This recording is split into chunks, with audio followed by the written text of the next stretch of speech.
متاسفانه نوابسته از شرایط و امکان موجوده تحصیل در قلمرو کشور هنوز هم تعلیمات غیرقانونی دینی از جانب بعضی نفران منفعت‌جو به مشاهده می‌رسد. نوابسته از شرایط و امکانات موجوده حالا هم تعلیمات غیرقانونی دینی از جانب بعضی از نفران منفعت‌جو به مشاهده می‌رسد که نابالغان و نورسان زیاد در شرایط‌های نامساعد به تعلیم غیررسمی دینی فرا گرفته می‌شوند. متأسفانه برخی پدر و مادران فرزندان سن مکتبی را از تعلیم اساسی محروم نموده در نزد براتوف صلاح‌الدین به تدریس غیررسمی دینی جلب نمودند.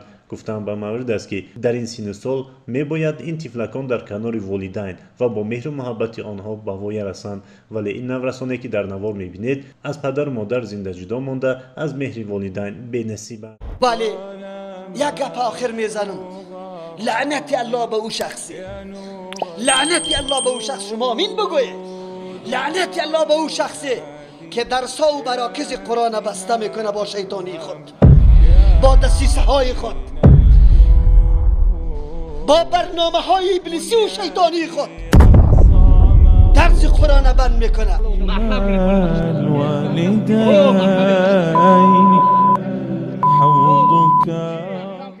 مردم ایرا بدانی شاید مرکز و درس قرآن بسته شود، ولی ایرا یاد داشته باشی که در تاریخ زندگیت اتور لکره در عمل نامت زده ای که نخواد ششته شود. باز در پیش الله به هزاران دفعه توبه بکنی ولی قبول نشود. به این میقدر ریش میایی درس قرآن به محض گپای عادی بند میسازی، پیش الله رفته. یا ایها الناس، اعلان عمومی به تمام بشریت، به تمام انسانیت. یا ایها الناس، ای تمام بشریت، قد جاءتكم موعظه. یقینا بفهمی، درک بکنی، به هوش بیایی، براتان موعظه آمده. موعظه هر سخنی که تاثیر در قلب داره به شرطی که قلب آماده پذیرش باشه، هر سخنی که انسان از کار زشت و غلط منع میکنه او را به نام وعظ یاد میکنه. آیا از کتاب الله متعال کرده بزرگترین وعظ دیگه وجود داره؟ کلا قطعا نه. کتاب الله متعال است که هنگام تلاوت قلب نرم میشه، آخرت دیادت میاد، مرد در پیش روی پیش میشه، عذاب الله مجسم میشه در پیش روی توسط آیات قرآن کریم. اگر بزرگترین خطیب وعظ و نصیحت بکنه، هر قدر چیخ بزنه که آیت قرآن نداشته باشه قلب نرم کرده نمیتونه. الله متعال قرآن کریم میگه که موعظه بزرگ است. اگر کسی در صدد پذیرش نصیحت است، قرآن نصیحت های داره، بری تو راه را نشان میده. تو را میگه ای کار نکو، ای کار نکو، گوشت خنزیر نخو، دزدی نکو، زنا نکو، قتل نفس نکو. یک دفعه عمیق مطالعه بکن قرآن کریمه که کدام امر ناپسندیده است که قرآن تو را از او منع نکرده. انسانیت در چوکات انسانیت رهبری میکنه. تنها وعظ نه که تو را از کارهای غلط منع بکنه، بلکه الله متعال میفرماید بعد از موعظتون برای ما چی میگه؟ و من ربکم، نصیحت هم از جانب پروردگارتان. نصیحت انسانای عادی نیست. این مکمل اللهی که سری همه راز، سری همه مصلحت آگاهی داره، شما را منع میکنه که اینی کار نکنی، اینی کار نکنی، سبب ضررتان است. بعد از او چی میگه؟ تمام نصیحت است؟ نه. و شفاء لما فی صدور. خطیب خو تقریری خیلی مؤثر میکنه، قلب انسان نرم میشه، اما بدیل وجود نداره. چیزی را نمیگه که ما آلی واقعا خدا بسازم. قرآن طور نیست. قرآن متصلش و شفاء لما فی الصدور. این شفاست برای او امراض، او خیالات، او افکاری غلط، نادرست، منحرف که در این سینه قرار داره. عقیده تو را درست میکنه. اگر الله اکبر از یک طرف خو برای ما میگه الله کتابی موعظه را روان کرده، و از طرف دیگه به موت اعلان میکنه ای انسان اگر بخوای عقیده تا درست کنی، به الله قسم بجز از قرآن دیگه کتابی وجود نداره که برای تو شفا بده. فکرت درست بسازه، عقیده تا درست بسازه، ذهنی تا صفا بسازه. شفاء لما فی الصدور. چقدر آیت رسا و بلیغ است. جادوگرای امروز قرآن شفای جسمانی جور کرده از امراض، اما قرآن میگه نه، قرآن شفا لما فی الصدور. نظریات تو را درست میسازه. قرآن است. اول مرتبه قرآن باز میکنی الحمدلله میگی. کل صفات کمال مخصوص یک الله متعال است. صفات الوهیت مخصوص یک الله، در یک شخص دیگره، در مخلوق دیگره، نه پیغمبر نه ملک نه جن قطعا وجود نداره. الله اکبر.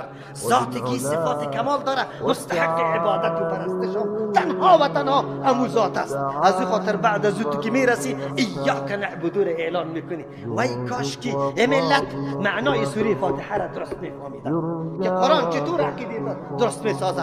از قلبت و گندا و فکرا و طمع و خوفی که از مخلوق داری او را مکمل میکشه. برات میگه صفات الوهیت و پرستش فقط و فقط مخصوص کیست؟ یک الله است. چرا؟ به خاطر که رب العالمین است، الرحمن است، الرحیم است، مالک یوم الدین است. کدام کسی در این صفات ها امرای الله شرکت داره، حصه داره؟ بگوی اعلان بکنی. به جهان کسی نمیتونه.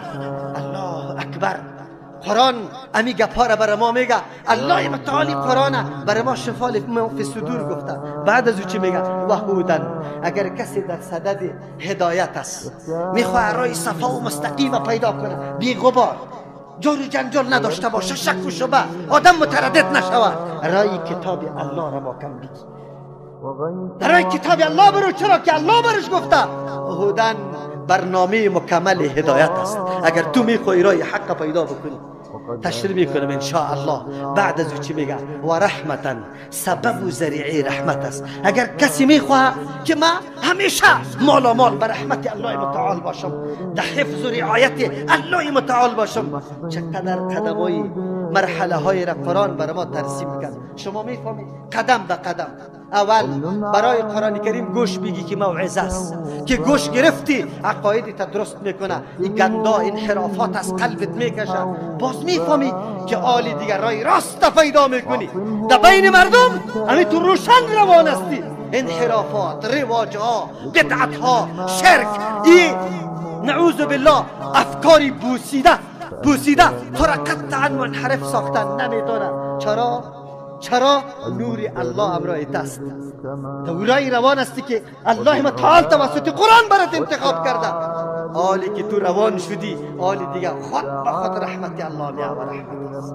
مراحل دیدی. اگر کسی میخواه میگه دعوا داره که من مورد رحمت الله و توجه الله و رعایت الله و حفظ الله عزت الله قرار بگیرم، به الله قسم رای دیگری ندارم. تا که سه مرحله را تکمیل نکنی. مرحله وعظ، نصیحت بگی، گوش بگی، بپذیر، قلبی آماده باش، مهیأ آماده برش پیدا بکن. خواب بشنو، با گوش نه با گوش دل بشنو، بفهم که چی پیامایی است، چی نصیحتایی است.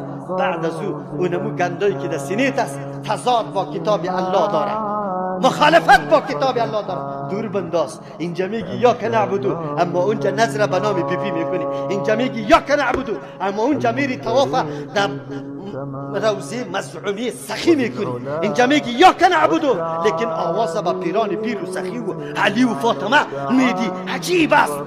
قرآن برات میگه غلط است. بیا دیگه عقیده جور کن. اینجا میگی یا که نستعین، مدد تنها هست تو میخوایم یا الله. اما اینجا میگیم اولاد ما کلان نمیشه تا که دوده جادوگر را نبیارم، تا که بند چند رقم تاره از فلان جای نبیارم، ایره در کمری زن و فرزند خود بسته نکنم. او جناب پایت میلخشه یا پیرانی پیر صاحب صدا میکنی. قرآن تو را میگه لما شفاء لما فی الصدور.